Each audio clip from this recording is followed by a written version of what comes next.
All right, good afternoon, ladies and gentlemen. It is a pleasure to have you all here today for the Youth Employability Series 3.0. I trust you're just as excited as I am today. All right, we shall be x-raying digital employability and how to leverage tech tools to enhance our chances of landing our dream job. My name is Caleb Hero, and I am the moderator for today's session. I will urge you to kindly put on your learning caps and keep the distractions away, as this is going to be a most amazing time gaining invaluable knowledge on how to boost your employability in the digital job market. As we all know, the Youth Employability Series is proudly brought to you by Thrive Agric on the platform of Thrive Academy. Thrive Academy is the training arm of Thrive Agric that provides learning and development services to both internal and external stakeholders of the company in efforts to build the requisite knowledge, skill sets, and aptitude that makes for improved performance and individual and business performance. To give some perspective as well, Thrive Agric is an agri-tech company that leverages technology to scale agriculture in Nigeria and beyond. Thrive Agric is building the largest network of profitable farmers across Africa with a vision to build an Africa that feeds herself and the world. Today on the Youth Employability Series, we shall be x-raying how digital employability impacts on individual employability in the digital job market. The Youth Employability Series is a training initiative organized by Thrive Academy, and it is aimed at enhancing the employability of young people across Africa, equipping them with the knowledge and skill set that will enable them land their dream jobs, switch career paths, or successfully navigate through the 21st century digital workspace. Today is the third session in the Youth Employability Series, and it is themed Digital Employability, Leveraging Tech Skills for Employability, because the job market is going digital and we need to be proactive. Taking on this very incisive session today is none other but an erudite human resource manager, cum tech specialist. He is an engineer by training, but has practiced in the human resource management space for over 6 years. He's a chartered human resource manager and works with Thrive Academy. Amongst his many accomplishments in the tech world, our speaker single-handedly built and developed the Thrive Academy Learning Management Portal. He is also a key driver for the Tech Talent Accelerated Program, which is an incubator program for tech talents organized by Thrive Academy. And today, he will be sharing from his lavish wealth of knowledge on the topic of discuss. If you're just as excited as I am, join me as we warmly make welcome to the fore Mr. Nonso Ofotube as he takes the training. Thank you very much. Thank you, Caleb. Thank you, Caleb. Thank you very much, Caleb. I want to believe you can hear me. I want to believe you can all hear me. Yeah, if you can hear me, can you just drop something on the chat box? Say, I can hear you. Say, I am ready. Just type something on the chat box. All right. Good afternoon, everyone, once again. So today we'll be having a very, very interesting session, and I hope you're ready. I hope you're ready because I am ready, right? And we'll be sharing a couple of things that promises to be very, very, very, very important. So this session, this edition, we'll be talking about digital employability. Digital employability. What is digital employability? Why do you need to know about digital employability? What are the relevant skills you need to have? What are the collaboration tools that you need to get familiar with that would help you, to be very much more employable? How do you go about leveraging AI and digital skills when seeking employment or career growth? We're talking about all of this and more in today's edition. And one of the first things I want to say is that I hope you have your writing material, you have your pen, you have your notepad, or if you're typing in your phone or your laptop, that's still fine because I'll be sharing lots of information, lots of things that you would definitely need, and you might not be able to remember everything, right? So I would advise you have something you're noting down while we move forward. All right. So without wasting much time, the first thing I want to talk about is what is digital employability, right? I'm sure some of you might have asked when you saw it online, digital employability. Probably have not heard of that terminology before. So basically, it just speaks about the necessary skills that you need to effectively navigate and succeed in the modern digital workplace. So what's this grammar all about? Think about it this way. In the world we are in today, there is so much need of technology, there's so much need of digital skills, right? And in practically almost every job advert you see, there is one question or the other. There'll always be a few that says maybe it's something like you should be familiar with, Microsoft Word, Microsoft Excel, you should maybe have some level of data analysis, all the likes. So these skills are what we'll be talking about today, and a lot more other things that will come in very handy as well. So why is digital employability important? Like I stated earlier, we are in a technology-driven work environment. So the present day work and the future of work largely speaks to tech, right? Now, tech, not just only those that are fully in tech. When I mean fully in tech, I mean those that code and all of those things, but generally tech in the broad spectrum in itself. Now, so having these skills, having this digital skills makes you stay relevant, and it increases your opportunities of getting jobs. Now, there are many opportunities out there for people that have these skills. And one of the best things you're going to do for yourself is to see that you are very much ready. You have the skills on the go, right?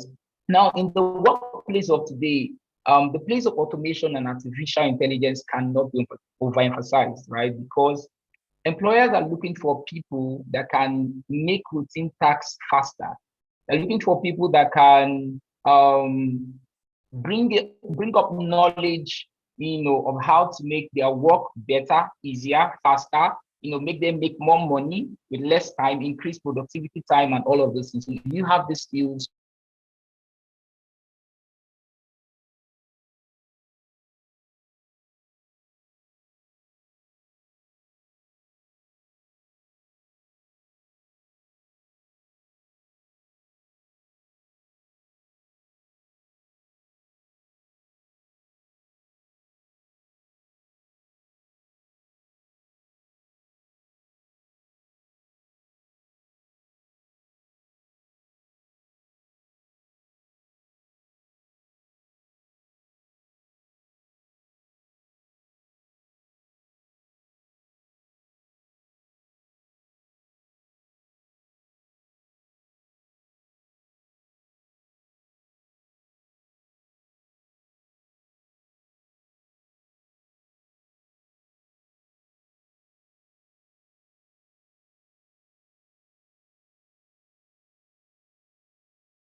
Hi, Nanso. We can't hear you. Maybe you need to unmute your mic.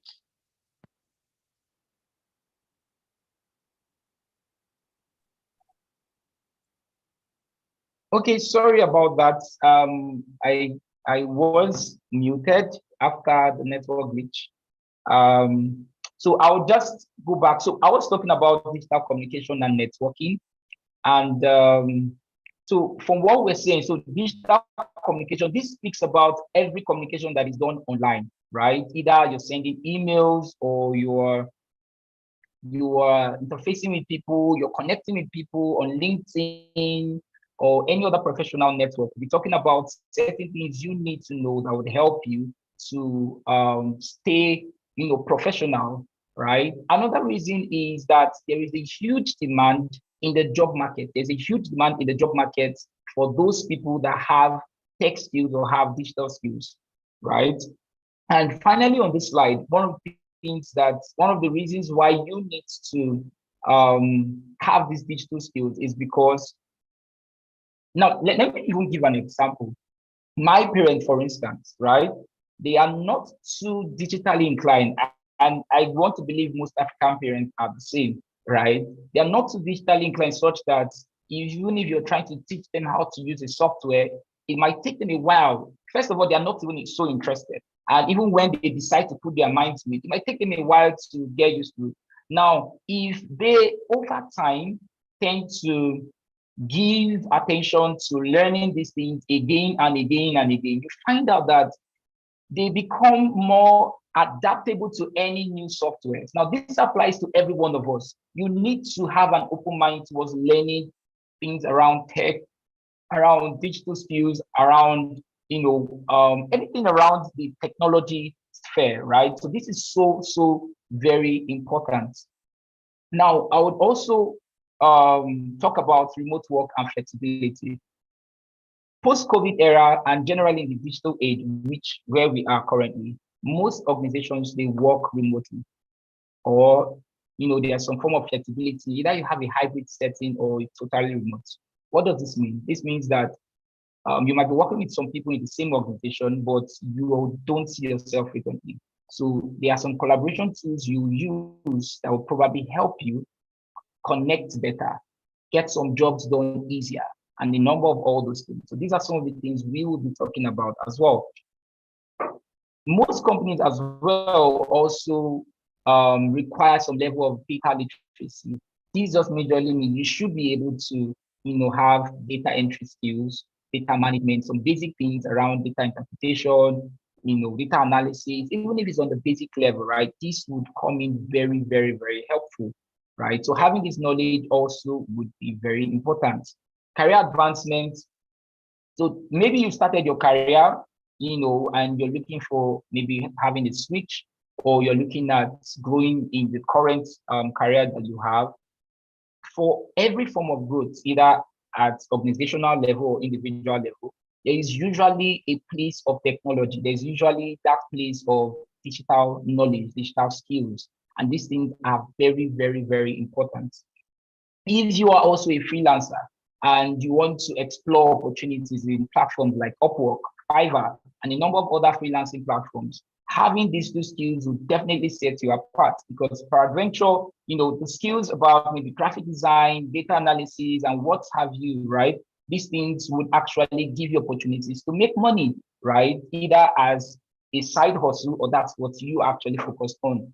Now, as regards to job security, if you have these two skills, I give you, it's more like a promise, right? But one of the things that happen is that if business decisions say we're going to cut off some certain people out of, we're going to lay off some staff, right?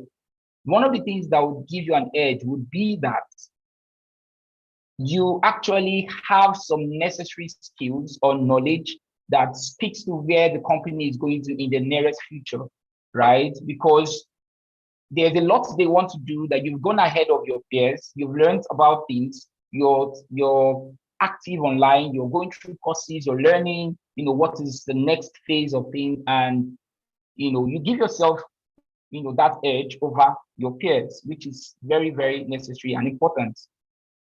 So we'll be talking about some relevant digital employability skills, right? And I would plead with every one of us that if you've not been taking notes, this is a good time to start taking notes. This is really a good time to start taking notes, right? So we categorize them, group them into a few, just about 4 here. And the first here is the use of workplace collaboration tools. Workplace collaboration tools. So we'll talk about this in detail, but these are just generally tools that help us to work in the digital workspace with ease. It cuts across every single thing you can use, while you are a student, while you are employed in an organization, right? And it comes across, various areas. We'll talk about them shortly. Basic computing, data analysis, and automation. Just basically talk about, you should know how to use the computer. You should know how to type. You shouldn't be that person that will be typing one, one, one. I mean, that's not good for you, right? Right. And at the same time, you should know how to do some basic things. You should know how to use basic tools like Excel and some other basic platforms and software that are available. Content creation and digital marketing. Some people might say this does not really apply to me, but this actually applies to practically everyone, right? You might not see yourself as a content creator, but things like skills like graphic design, maybe knowing how to do designs on Canva, come in very helpful. Imagine you're to maybe do a presentation slide and you have knowledge of Canva, no matter how basic it is, it will definitely help you in your slide presentations, right? Digital marketing and some of this also talk about how to create content. You want to make a post, right? The knowledge of these things could also help you to better create a post that is appealing, right? That is original, that sends a message, right? That speaks about your originality and your professionalism. And finally, we'll be talking something very important about AI. A number of AI tools that you definitely feel like a boss, right? And when you enter any interview room, you're definitely going to be talking to them like, I know my stuff, I can do this for you guys. And it gives you some level of confidence. You are confident and you are, it will also reflect because you know that they need this thing and you can do it with this AI tool. You can do it faster and easier and you get them better results, right? So we're talking about AI as well. Some other things we'd also try to talk about by the side is digital literacy, tech savviness. This is just majorly talk about you should have that flair for tech. You should have that desire to know more about tech, right? You should have that, you should be learning things on the go. Google should be your friend. Like my boss will always say, Google should be your friend at every point in time. Learn things. If you hear something you're not familiar with, you should just go and search and learn it. We'll talk about digital communication, talk about digital branding as we move on. So the first we'll be talking about here is collaboration tools, right? And these are software applications and platforms that are designed to facilitate communication, coordination, and cooperation among individuals and teams in the workplace. So think about it this way. Maybe back then in school, you guys use WhatsApp. You just want to chat. Maybe your class rep just want to tell you that we have a fixed lecture in the evening by 9 p.m. Things like that happen actually in the evening by 9 p.m. So there's a place where he will just go and drop it. It's an emergency and everybody needs to see it, like it's urgent, right?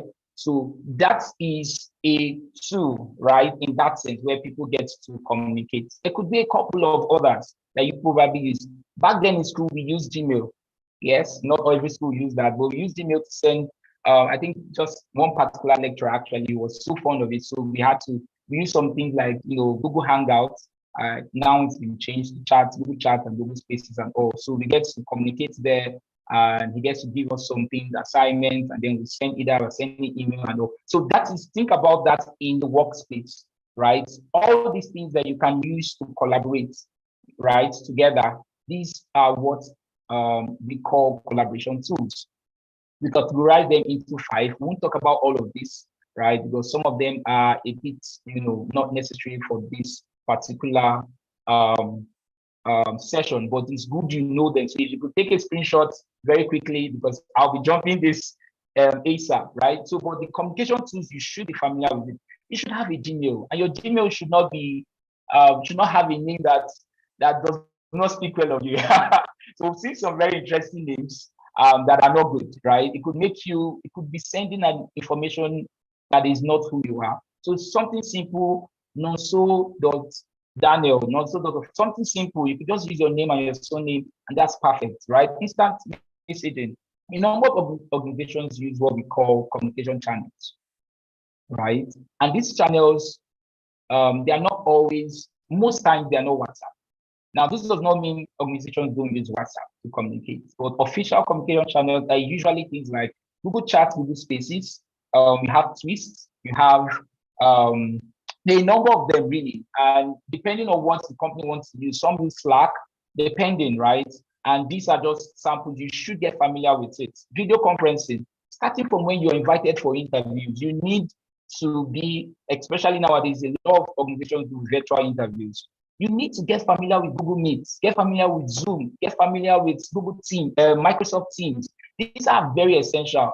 Now, we've had interviews in time past where people come and the next 3-5 minutes into the interview, they're not yet there, and you call them, hello, what's happening? And they're like, I've been having issues downloading Google Meet. And it's like, oh my God, like you should have thought about that earlier, right? You should have tried to know how to use Google Meet, download it if you have to download, and get ready. I mean, so having knowledge of these things, joining some virtual trainings where they are done on Google Meet or Zoom or Microsoft Teams, it gives you that exposure. It sets you apart so that you don't get to disgrace yourself or your family members when you go for interviews. These are very, very important. There are voice calling, Skype, and voice over IP, and some of all these things. We might not talk about them today. We'll just be talking about file sharing and collaboration tools, and I would explain them from the next slide. So we'll not talk about whiteboarding, collaboration coding, and all of those things, but we'll probably get to share these slides with you so you could just have a glimpse over them by the time we are done. So first of which we'll be talking about in the collaboration tools is Excel and Google Sheets. So these are basically spreadsheets, right? Where the whole data analysis and some automation can be done.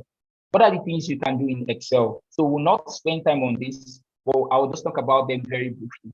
And you need to know at least on a basic level. Nobody really expects you on that except you are applying for a data analysis role. But when you're just coming in, you're not so much expected to know, up to an intermediate level, but at least the beginner level, you should be there. So data entry and management can be done in Excel. You should learn about that.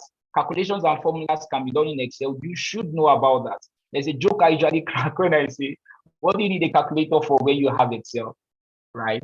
Okay, it might not really make sense to some people, but seriously, you can do a lot of calculations in Excel. You should know how to do calculations and formulas in Excel. Right? Reporting and visualization. Reporting could be financial reporting, it could be HR reporting, whatever your field is.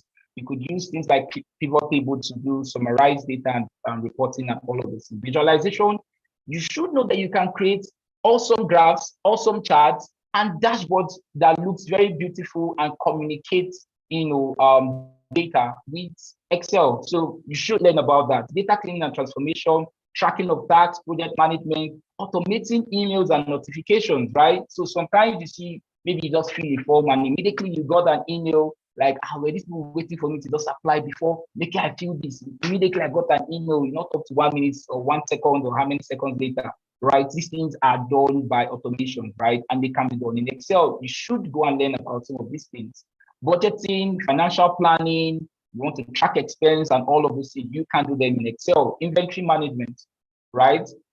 So there's something called macros and VBA, and the knowledge of macros and VBA can help you to build apps, right? So you could build an inventory management system in Excel. I'll give an instance. Now, we interviewed someone some time ago for an executive assistant role.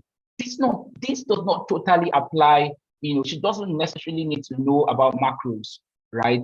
But during the interview, she sold herself to say, I can use macros to improve the productivity of my boss. And I was like, oh, really? You know about macros? That was the first thing. And the second thing is like, how? And she started explaining how she can do this, do this, do this. And that was like a killer. Like, it was a game changer for me. It was a no-brainer. She was really already, a step higher. And she just finished youth service, right? So she didn't have any formal experience aside that of youth service. So, but that was really beautiful. Now, you must not know all of these things, but the ones you know, you should say yourself when you go for interviews as well. You could also use Excel for attendance and time tracking and a lot more, which we will not be going further in this. So one of the things I would advise is take note of some certain things. Like, for instance, talk about Excel. If you don't know Jack, if you don't know anything in Excel, please, after this call, after this session, just go on YouTube, right?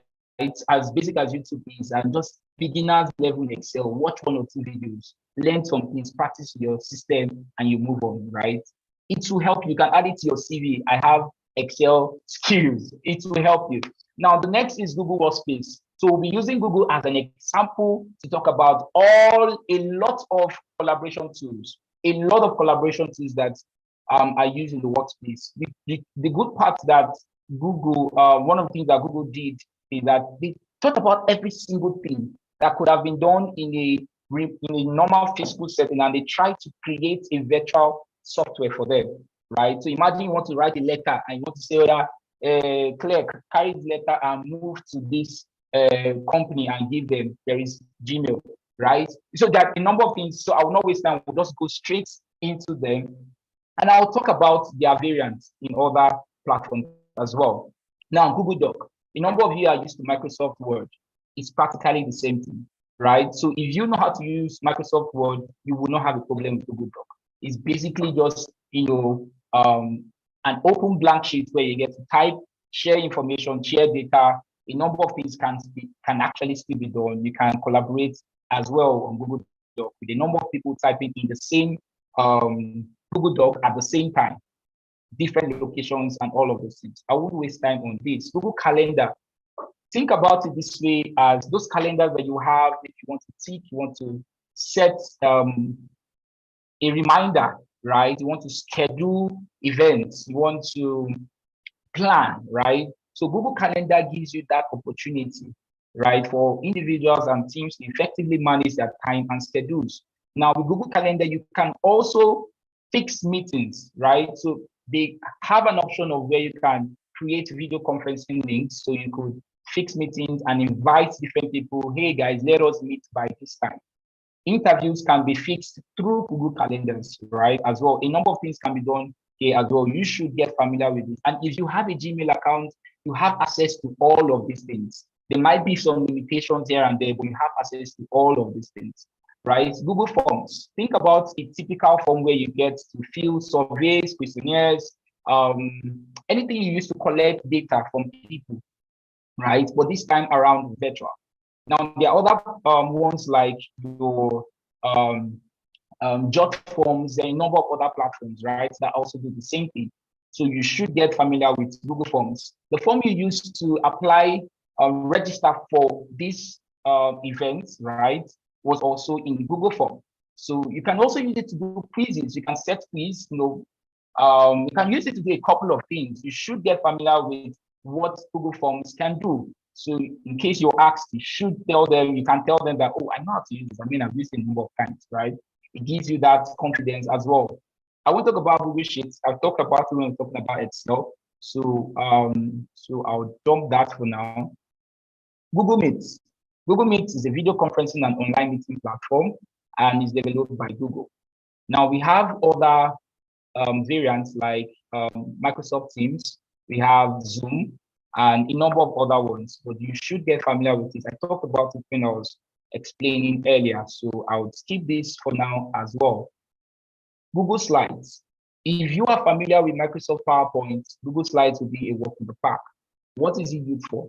Basically, it's just used to create, visually engaging presentations, right? So imagine you want to make a presentation, you don't want to just have pictures. So you can put all of them together and then you can tell a story, right? So what I'm also using now is on Google Slide, right? It was designed on Google Slide, and it also helps to sell, you're trying to sell maybe an item, maybe as a business person, right? Or maybe you're just,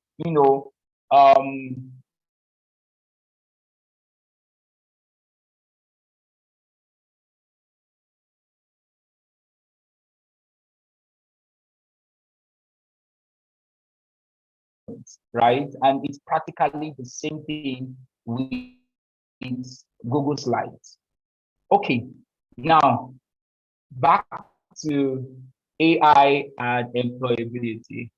AI and employability. There's a whole lot I'll be talking about on AI and employability. So I try to rush to get here so we can relax.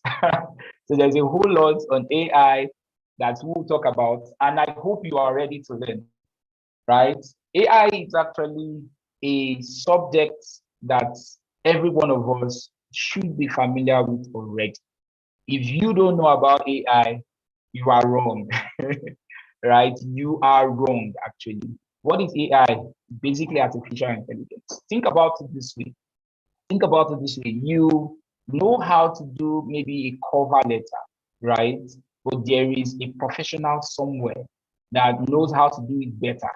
And they get what the guy has in his head and simulate it inside a machine and has a way of increasing the time. So think about it. If it would have taken you 1 hour to do, it probably can take an AI to say 10 minutes, 5 minutes, 1 minute, few seconds, depending on how huge what you're trying to develop is. So we're talking about first of all, various things you could use your AI to for. Now, the first on this list is development of CVs. Now, there are many platforms where you could use to develop CVs. And I'll talk about a few of them. And you could just take notes of a couple of things and try them out yourself later. Now, there's something called Visual CV. You can search it out later. Visual CV. Visual CV, Visual CV. There are a number of other resume builders as well. There's also resumebuilder.com. You can use this as well, to build your CV. So one of the things this helps you to do is you just tell it some stories, right? Just ask you. Some of these ones are very engaging, right? You tell it some stories, and it just creates something for you. If you have also been updating your LinkedIn profile, you can just go and download a resume, it creates it for you. And this makes it also graphically beautiful and fine, right? With ChatGPT, you can create a CV. You can develop your CV with ChatGPT. I'm always excited when I talk about ChatGPT. ChatGPT is the third world savior.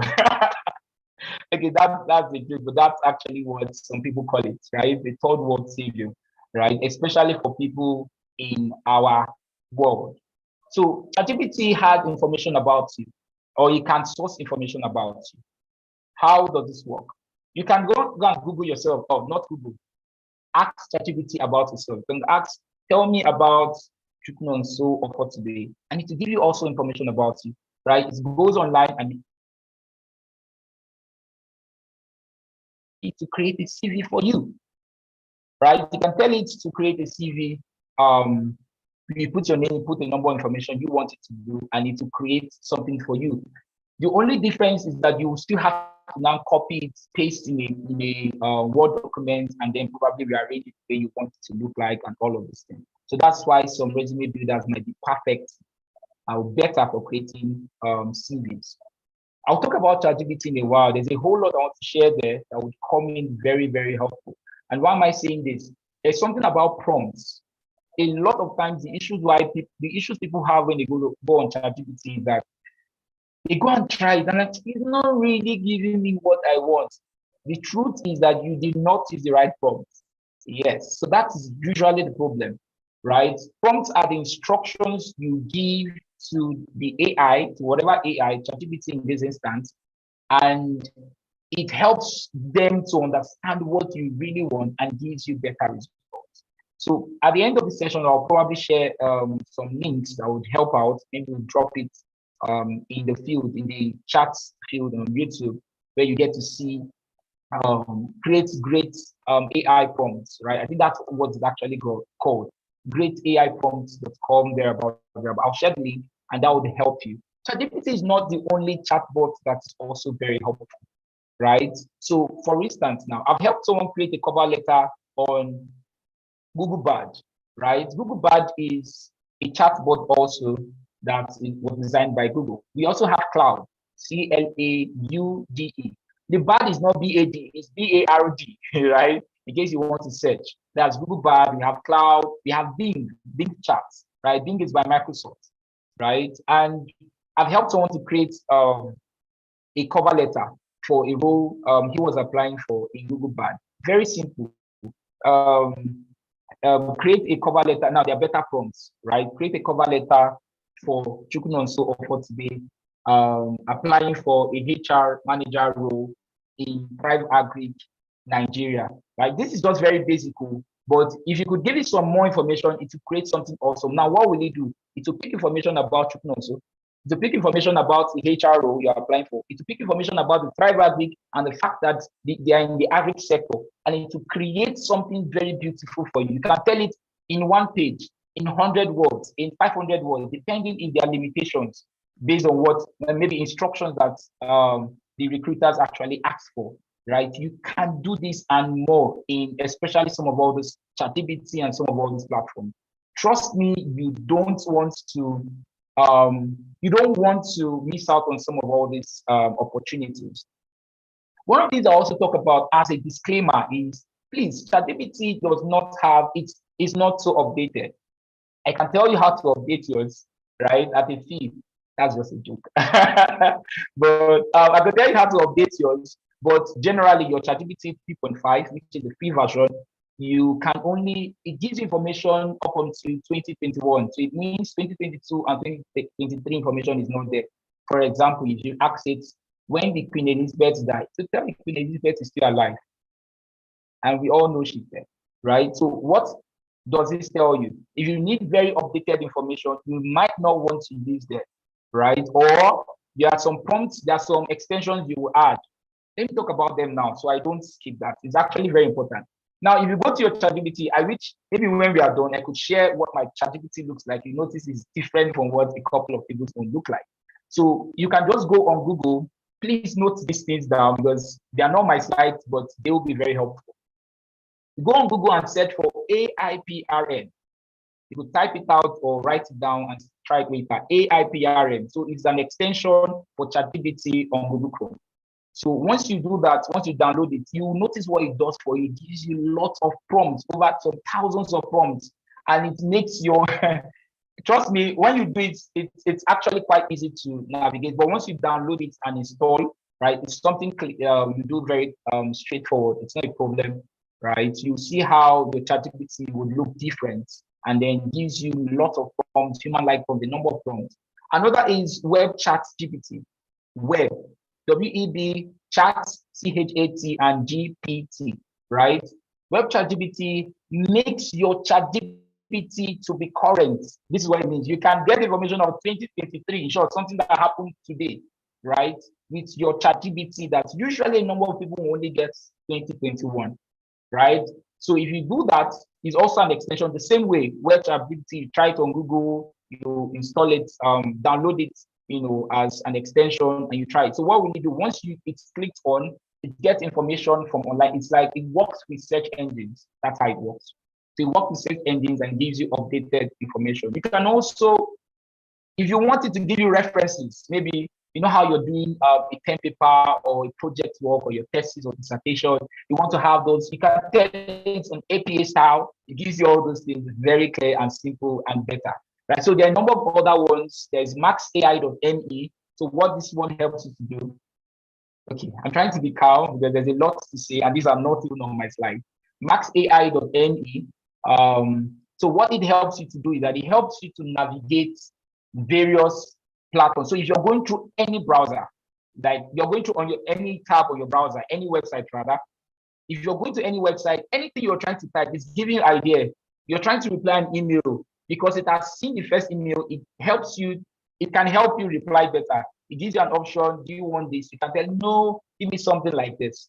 Very beautiful stuff. Really, any site you're going to is suggesting. I've also used it to optimize my LinkedIn, that about you, profile in LinkedIn. Yes, it helps you to do that as well. It gives you options. It just cracks the whole thing and you're like, oh my God, why did I think of using these words? Right? You can explore it as well. Now, the web ChatGPT I also talk about, it also works in your Google search, your search engines, such as you're typing, okay, tell me about youth employability series. And by the side, it just gives you very straight summarized information. It works with BART, it works with Cloud, it works with ChatGPT, it works with all of them, and it gives you the best. You can navigate, okay, give me what ChatGPT will give me. So it works very beautifully. You can try these guys out and it's very helpful. Profile picture generation. Let me get back to my slide. Profile picture generation. So there are many apps now. I'm sure you must have seen it. Your friends might have used it or you might have used it as well. So to get a corporate picture. Now we've seen very interesting stuff where people use pictures that look like selfies and they don't look corporate enough, right? You can use some of these tools. I have a bias for some and have issues with some, but some look very fake, right? And you need to look original, right? So, but there are some, like you can try out Photo Lab. Remini also helps. Remini, REMINI. right? But Photo Lab, I think Photo Lab is best for me, right? There might be a couple of other ones you can try to explore, right? So what does Photo Lab help you to do? You can create, it gives you the look you want, like it helps you probably with your good hair, your good clothes, and then it still looks very original, like you went to a photo studio. So if you don't have money to go to a photo studio, I think you can explore that option, right? Now, proposal writing, you have any form of, maybe they give you an assignment, not really like an assignment in this case, maybe part of the interview that you're supposed to come up with, maybe a case study, right? You can use this as well. But let me also give this disclaimer, please.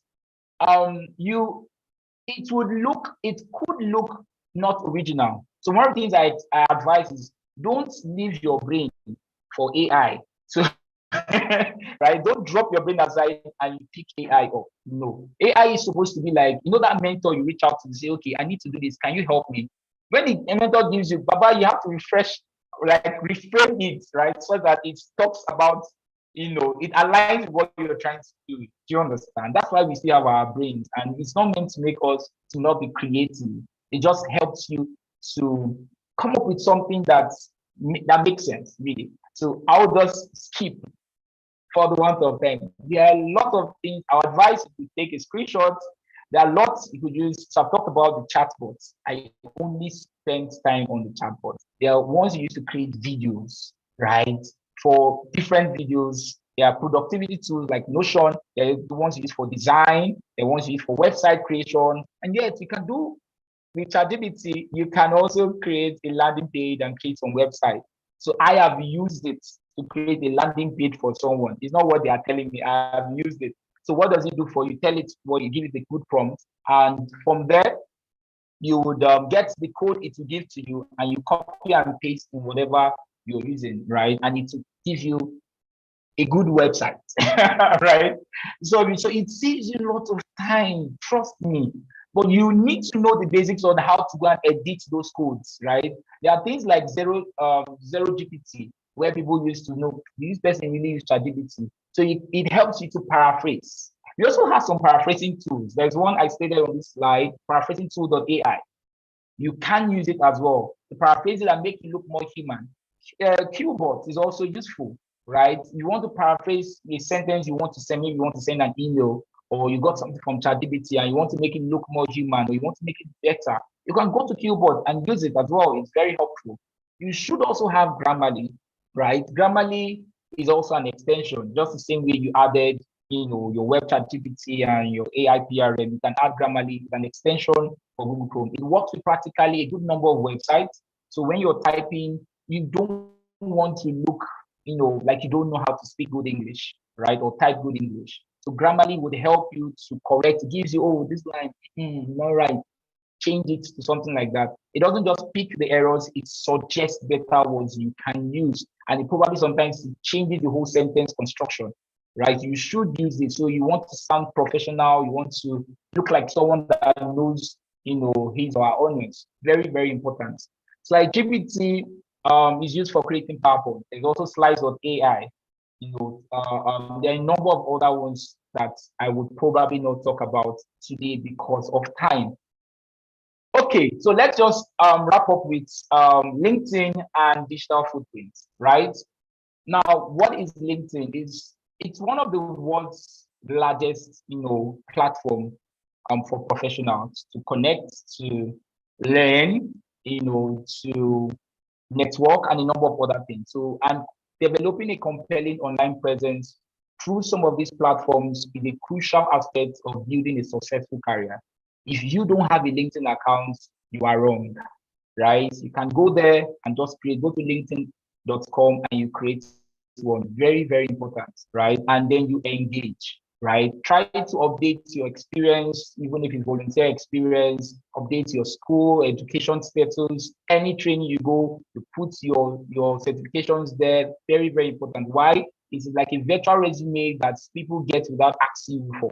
The normal CVs, they ask you to send them, but your LinkedIn is already there. It's like a digital portfolio where people go and know who you are, right? It's very important you get to do that. Now, here are just some strategies on how you can do this, and I will run through this very quickly. One, you need to optimize your profile, Take all you've been able to achieve, let people know about it. Showcase your achievements. If you have gone through some training, let us see your CVs. If you're currently running a certification program or an MBA, let it be clearly stated there. Utilize keywords. If you are applying for a HR role, the skills you have on HR, let it be everywhere. In your profile, make sure you use some of those keywords, because when people search, right, online for maybe a HR officer, right, you'll most likely pop up and you have a chance of getting the job, right? Share valuable content as much as possible. Don't just have an account. Once in a while, you go there as often as you can. Share contents that are original. I will still talk about that number 7. Share content that are original.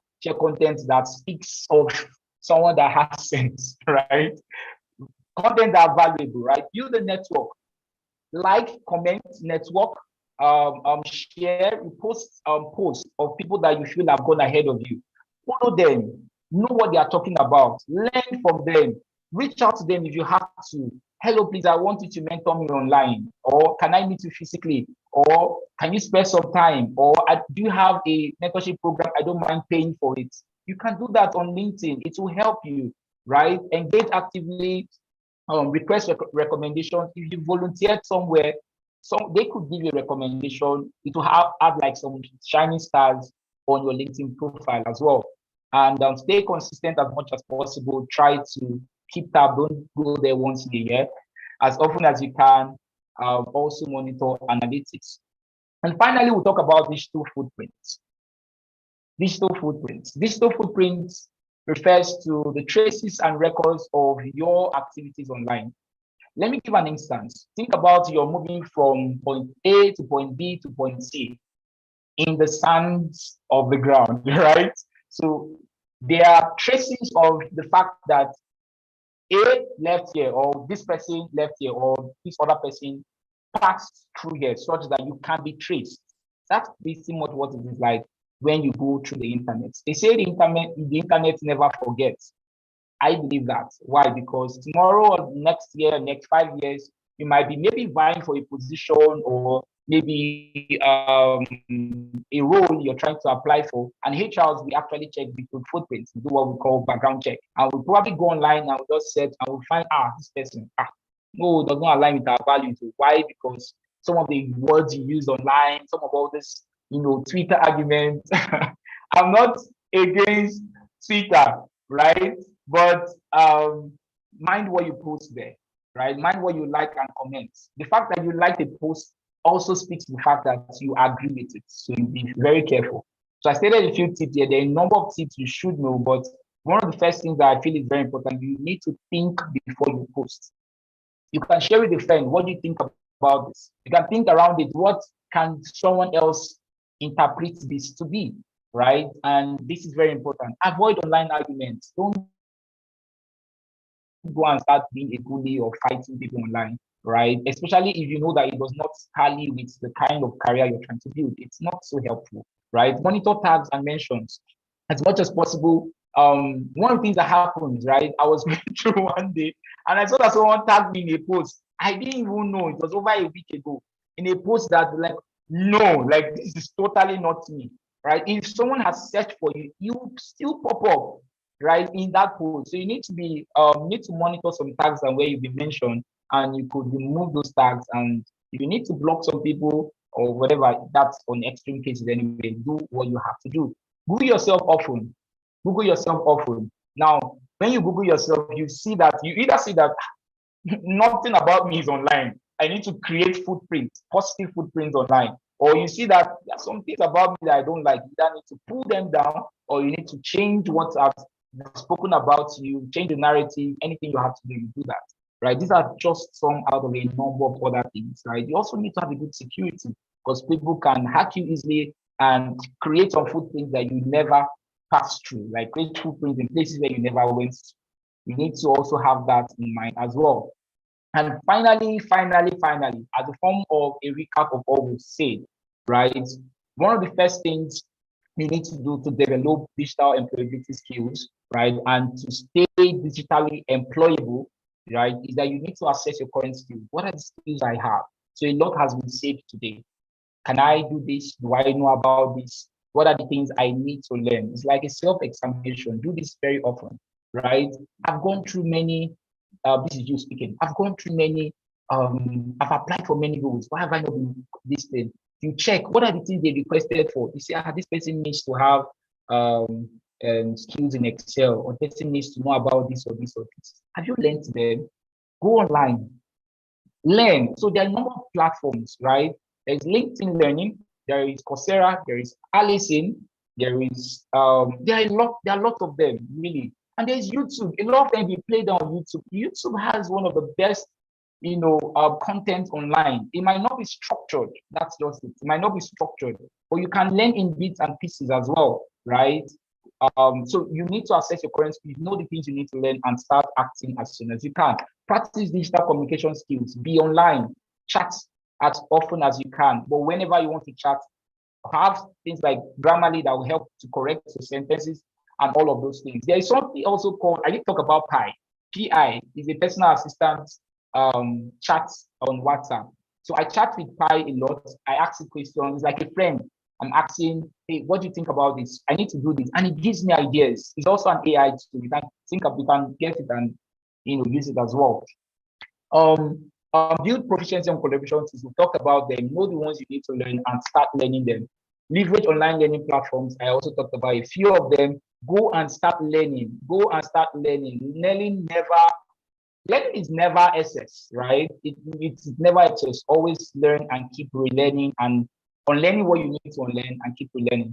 Adaptability to new tools, and this only comes when you are constantly learning and learning and learning new softwares, right? Build a digital portfolio in a place like LinkedIn Learning and LinkedIn rather, and a number of other platforms, similar platforms. Network and join online communities. If you need to join some mentorship programs, some online communities where there are lots of them, especially in places like Facebook, sorry. There are lots of them. In Facebook, there are lots of them. In LinkedIn, yes, you can search for, just go online, even on Google search. Search for HR communities. If it's HR you want to be, sorry, I keep using HR, right? There's finance, there's communication, depending on where your interest is. You could search and you join these communities. Maximize AI for improved productivity. There are lots of them. Let me also give you a place where you can always check. Now, there is superaitools.io. You could check it for there. So what happens in Super AI Tools or futuretools.io as well? There are those two websites.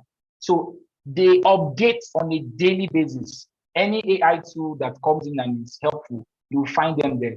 And trust me, I say it confidently. AI can solve practically all you can think about.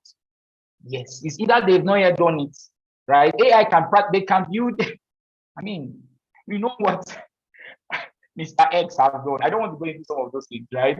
But the point is, there's a whole lot that AI can do for you. It can do practically everything. You just need to know that that tool exists, and then you maximize it. Thank you very much. I'll be stopping here for now. If you have any questions, please, I'm available to answer them. And we also have some HR professionals in the chat box, and they would be there to help. Thank you very much.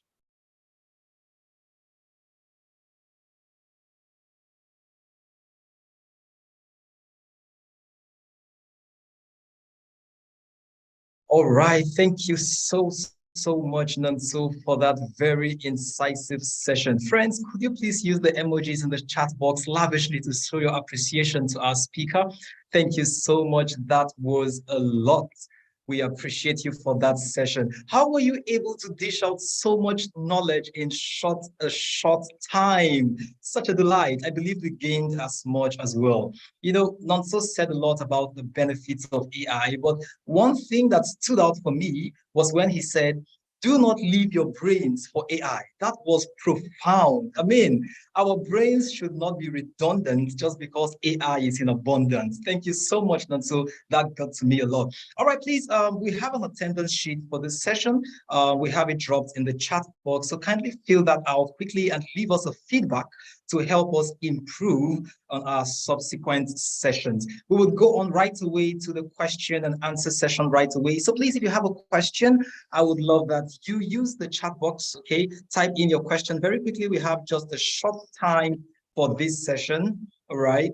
So quickly use the chat box and let us know where you need clarifications, where you want some more insight thrown. The trainer will be glad and pleased to provide answers to any questions that you have. So feel free, we have 2 minutes for that. Do we have any questions here?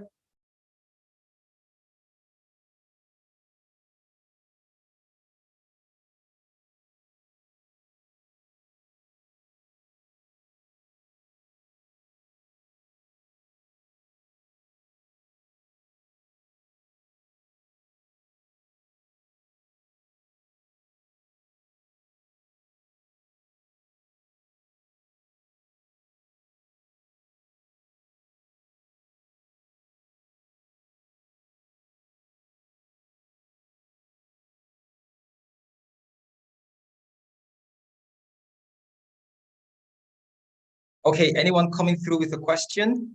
Our speaker is waiting back to address our questions and clarify any doubts that we may have.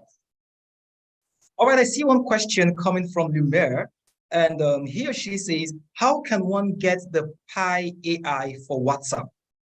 Okay, I don't know if our speaker is okay listening. So Lumer, he says, how can one get the Pi AI for WhatsApp? Okay, so it's actually a number. Like it's like just like you want to chat with someone, it's actually a number that will be shared with you. So we'll probably drop it, right? We'll probably drop it. One of us will probably just drop it on the chat box. So just on the YouTube chat link, you could just check there and you'll see. Thank you so much for that. Thank you so much for that, Nonso. That was very incisive. I trust the mayor has been clear. Do you have any more questions? We have the attendance form shared on the chat box. So please just click on the link and fill out the attendance form very quickly. All right. And then we'll gradually draw the curtains on this session. There will be subsequent sessions, youth employability sessions. You will be updated. We have your emails, will send you emails, send you notifications on when next we'll be having a session. So it's a series. We have a couple of sessions in this series, and we're hoping that at the end of the program, you will be given certificates of attendance, but then you would have been, provided with sufficient knowledge to help you navigate the digital job market, okay, and navigate the 21st century workplace. I'm sure that it was a very well invested time learning for you, just as it was for me. Okay, all right. One more question quickly I would address. I would like to ask. Okay, so Lumer comes again with another question saying, are there internship or mentors that don't collect money or are low in cost on LinkedIn or Dribble or any other platform? So do we have internships or mentors that don't collect money or are low in cost on LinkedIn or Dribble or any other platform? Okay, so there are a lot of them, right? And let me also explain that mentorship sometimes does not always mean formal mentorship. So let me put it this way, right? You can reach out to people, and even when they don't respond, you're following them over a period of time. They are dropping premium content back to back. You're learning from them. And there are a lot of depending on, so if it's a HR space, for instance, now I can recommend plenty.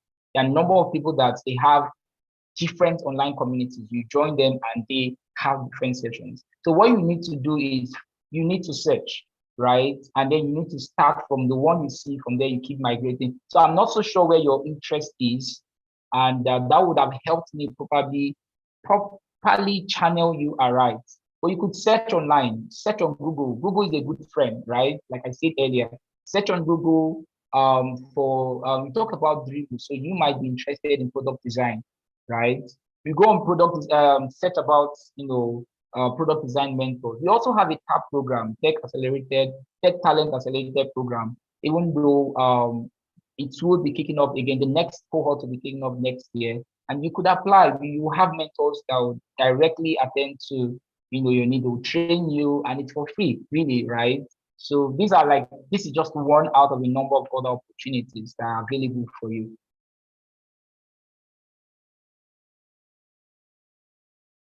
Okay, thank you so much, Nansu. We're out of time, but I have a question for you.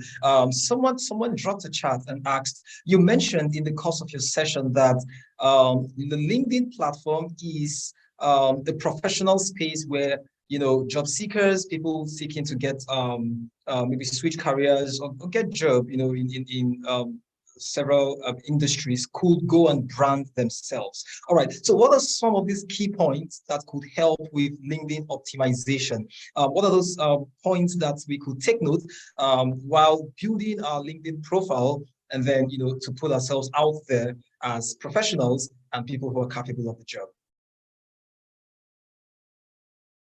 So I actually addressed that. I don't know if that was missed out. So I would probably just share the slide again so that it's seen. There are a couple of things. If you are able to do these things, you've actually optimized your profile well enough. Like you've positioned yourself well enough to attract, employers. So one of the things that in the last YES, the speaker, recruitment and selection manager, talked about is she talked about how it is that we as HR people, we go online, we go to places like LinkedIn, and we go headhunting, we go searching for people, right? It's just one of the platforms we go to, but LinkedIn is one major platform actually. And one of the things we search for is we don't know your name. So we search for, there are some certain keywords. I talked about keywords. So in your bio, your brief bio about you, use a number of those keywords. In the skills listener that you have, use a number of those keywords that are in line with what you're learning, right? Put your certifications, put your experiences, everything you have, volunteer, put everything there, right? If you're able to follow these 10 steps, I think you're good to go.